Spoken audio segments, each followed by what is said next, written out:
This dry desert landscape is in the state of Chihuahua in northern Mexico, just south of the U.S. border. It hasn't rained much lately, and many here are concerned that crops and livestock are under threat.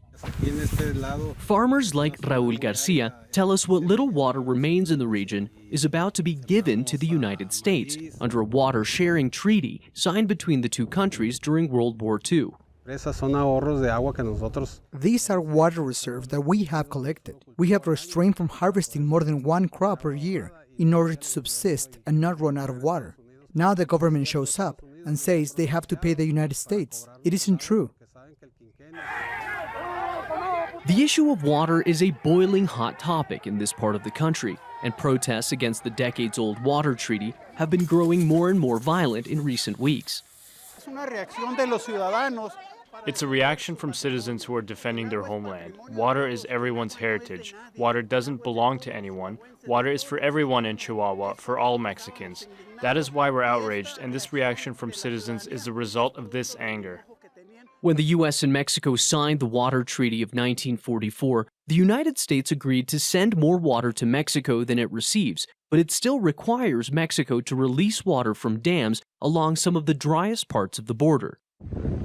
At La Boquilla Dam, the largest in the state of Chihuahua, Mexican National Guard troops are keeping watch. Farmers recently seized control of the dam and have attacked members of Mexico's National Water Commission, who plan to extract water from the reservoir. Mexico has until October 26th of this year to pay off its water debt with the United States, which amounts to some 100 billion gallons of fresh water.